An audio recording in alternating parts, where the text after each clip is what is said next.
ल विद्यार्थी भाइ बहिनीहरू, आज हाम्रो दशैँपछिको पहिलो क्लासमा हामी उपस्थित भइसकेका छौँ र मैले तपाईँहरूलाई रेखाङ्कित शब्दहरूको पदवर्ग पहिचान गर्ने अर्थात् छुट्याउने जुन शब्दवर्ग अथवा पदवर्गको बारेमा हामीले पढ्दै थियौँ र बिचमा रोकेका थियौँ भने आज चाहिँ हामीले क्रियापदको बारेमा पढ्दैछौँ, जुन चाहिँ हामीले नामको बारेमा पढिसकेका छौँ, सर्वनामको बारेमा पढिसकेका छौँ, विशेषणको बारेमा पढिसकेका छौँ र आज हामीले चाहिँ क्रियापदको बारेमा अध्ययन गर्दैछौँ।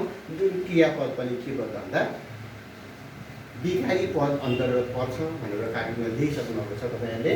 र जस्तै छ भन्ने एउटा क्रियापद छ, यसका रूपहरू विभिन्न हुँदा छन्। यहाँ जस्तै एकचोटि छ, छे, छौ, छन्, छिन्।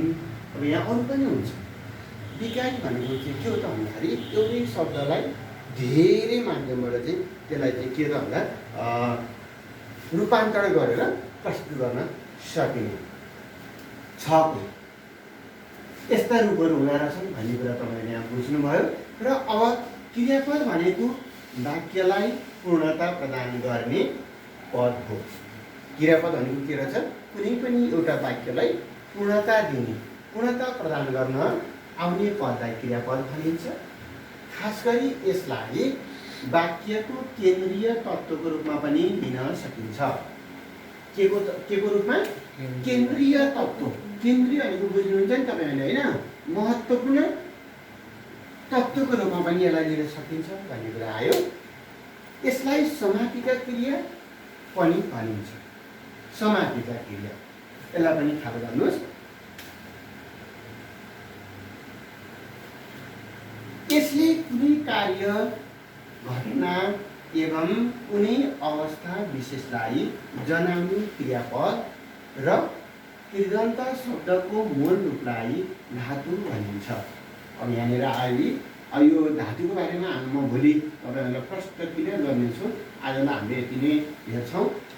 के भन्यो त भन्दा कुनै पनि कार्य, कुनै कामहरू भइरहेको छ। कार्य भनेको काम पनि होइन। कुनै घटना भयो अथवा कुनै अवस्था विशेषलाई जनाउने क्रियापद र कृदन्त शब्दको मूल रूपलाई धातु भनिन्छ भने धातुका पछाडितिर विभिन्न प्रत्ययहरू गाँसेर के हुन्छ त भन्दा क्रियापद बनाउन सकिन्छ।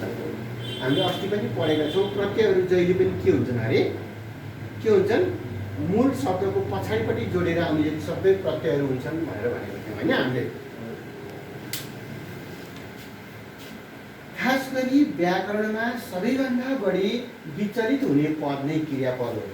हेर्नुहोस् है, व्याकरणमा हामीले जति पनि पढ्छौँ स, प, बा, का, धा, भ, का, बा, स, ब, स, यी व्याकरणका विभिन्न चाहिँ जुन भाषिक तत्त्वहरू छन्, ती तत्त्वहरूमध्येमा सबैभन्दा बढी विचलित हुने, हेर्नुहोस् है, यहाँनिर एकदम ख्याल गर्नुहोस्, सबभन्दा बढी विचलित हुने पद भनेको के हो त? क्रियापद हो।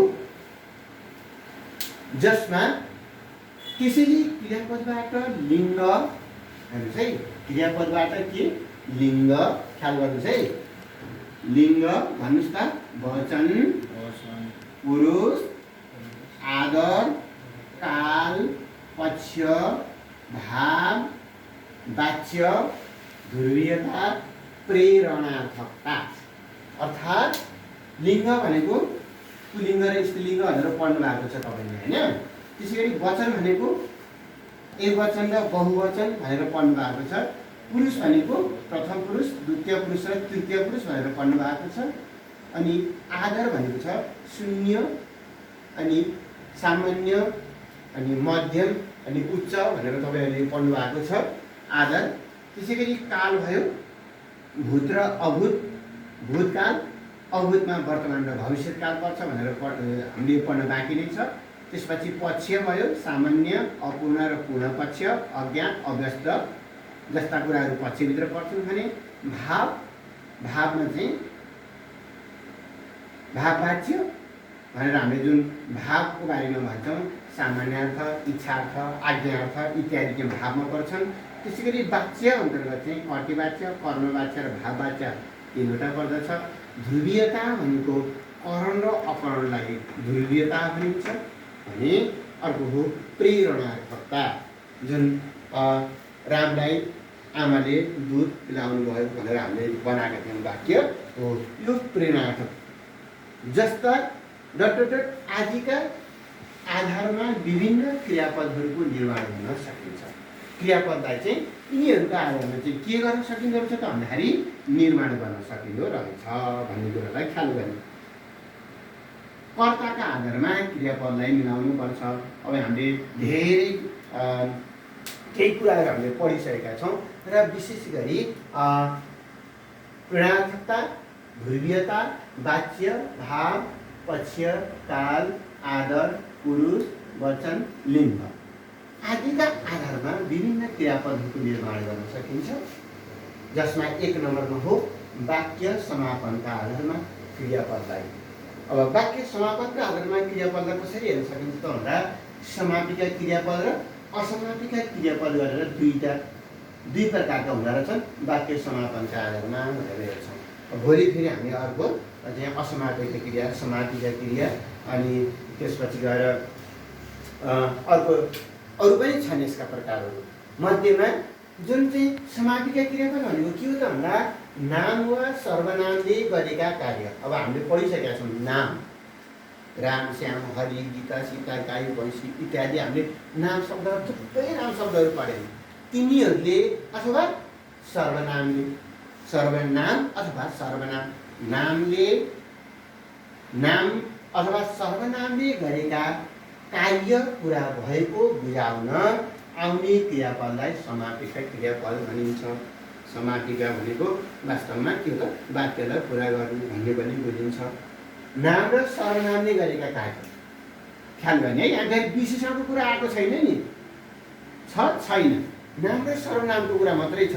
तपाईँहरूले सर्वनाम पनि लेख्नुभएको छ होइन। सर्वनाम म, हामी, प्रथम पुरुष, त, तिमी, तपाईँ, ऊ, उनी, उनीहरू भनेर हामीले सर्वनाममा यसलाई विभक्त गरेका छौँ। पुरुषको आधारमा पुरुषको आधारमा राखेर हेरेका छौँ। अनि ऊ, त्यो, यो, म, हामी आदि चाहिँ सर्वनामहरूले गरेका कार्य। नाम वा सर्वनामले गरेका कार्य पुरा भएको बुझाउन आउने क्रियापदलाई समापिका क्रियापद भनिन्छ। जस्तै शरदले पौडी खेल्यो। ल हेर्नुहोस् त यहाँनिर दिएको छ शरदले पौडी खेल्यो। यहाँ नामपद कुन चाहिँ हो भन्नुहोस् त? शरद भनेको नाम हो नि होइन। यहाँ सर्वनाम आएन, नाम चाहिँ आयो। शरदले के गरेको भन्दा पौडी खेल्यो। पौडी खेल्ने काम कसले गर्यो? शरदले गरेको हुनाले यो समापिका। पौडी उसले खेल्यो कि पौडी खेलेर घर आयो भने भाइ खेलेर भन्ने दिएको भए फेरि असमापिका क्रियामा जान्छ। त्यस कारणले गर्दा यो खेल्यो भन्ने चाहिँ के रहेछ त? क्रियापद रहेछ, समापिका क्रियापद हो भनेर पनि बुझ्न सक्यो। रमा मामा घर गई। मामा घर जाने काम कसले गर्यो? रमाले गरी। यो गई भनेको समापिका क्रियापद भयो। रामले चरालाई मारे अथवा मार्यो भन्दाखेरि यो मारे अथवा मार्यो भन्ने के भयो त भन्दा समापिका क्रियापदमा आयो। तपाईँहरूले जाँचमा समापिका र असमापिका ठ्याक्कै छुट्याउन सकेन भने क्रियापद मात्र लेख्नुभयो भने पनि तपाईँहरूको अनुसार सही हुन जान्छ। त्यस कारणले यसरी तपाईँहरूले यसरी मारे, गर्छ अनि खेल्यो आदिमा अन्डरलाइन दियो भने तपाईँहरूले क्रियापद भनेर लेख्न पनि सक्नुहुन्छ। अब राम्रोसँग बुझिएछ भने यसलाई चाहिँ समापिका क्रियापद भनेर लेख्न अझ राम्रो भयो।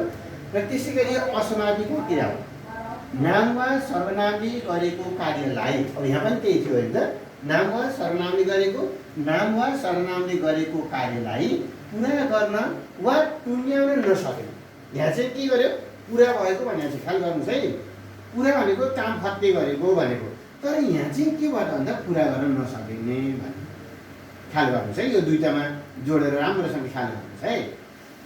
कुनै पनि नाम वा सर्वनामले गरेको कार्यलाई पुरा गर्छ भने त्यो समापिका हुन्छ। पुरा हुँदैन, काम अपुरै रहन्छ भने त्यो असमापिका हुन्छ भन्ने कुरालाई ख्याल गर्नुहोस्।